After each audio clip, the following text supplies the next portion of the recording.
रातापानी अभयारण्य के मध्य प्रदेश का 9वां टाइगर रिजर्व बनने पर मध्य प्रदेश के मुख्यमंत्री मोहन यादव ने प्रसन्नता जताते हुए कहा कि प्रदेश को एक नया टाइगर रिजर्व अभयारण्य मिला है। रातापानी लगातार 16 से 17 सालों से एक प्रकरण में उलझा हुआ था। मुझे संतोष है कि हमारी सरकार ने उसका निराकरण किया। रातापानी अभयारण्य के साथ ही देश को एक ऐसा अभयारण्य मिला है जो देश की किसी भी राजधानी के सबसे नजदीक है। मुख्य तौर पर 3 जिले सीहोर, रायसेन और भोपाल इस अभयारण्य के अंतर्गत आएंगे। इन अभयारण्यों के माध्यम से मध्य प्रदेश की साख बढ़ेगी। हमारे राज्य में कई प्रकार की संभावनाएं हैं, जिसमें वन्य संपदा को लेकर हम खास चिंतन कर रहे हैं। यह ऐतिहासिक निर्णय प्रधानमंत्री नरेंद्र मोदी की दूरदर्शी सोच और मुख्यमंत्री मोहन यादव के सशक्त नेतृत्व में लिया गया है। इस निर्णय के बाद प्रदेश में बाघों की सुरक्षा और संरक्षण को एक नई दिशा मिलेगी।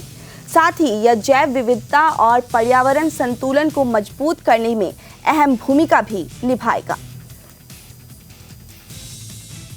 मुझे इस बात की प्रसन्नता है कि मध्य प्रदेश में एक नया टाइगर रिजर्व पार्क मिला है। रातापानी लगभग 16-17 साल से एक प्रकरण उलझा हुआ था। हमारी सरकार ने इसका निराकरण किया। मुझे इस बात का संतोष है।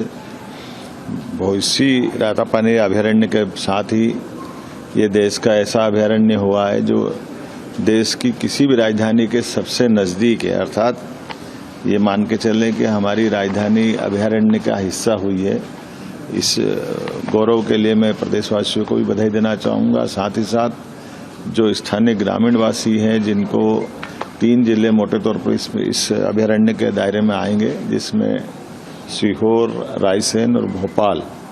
लेकिन चूँकि 90 से ज़्यादा बाघ है और ऐसे में कई सारे जंगली जानवर है, स्वाभाविक रूप से टाइगर स्टेट में टाइगर अभयारण्य बनने से उनकी अंदर की रखरखाव की व्यवस्थाओं के लिए पद भी बढ़ेंगे, व्यवस्था भी सुधरेगी और इस अभयारण्य बनने से सभी को सुविधा होगी, सबकी सहूलियत रहेगी। मैं यशस्वी प्रधानमंत्री को धन्यवाद देना चाहूँगा, जिन्होंने हमारे प्रस्ताव को ये 8वां हमारा टाइगर अभयारण्य बना है और इसके बाद तुरंत बाद एक और बनने वाला है।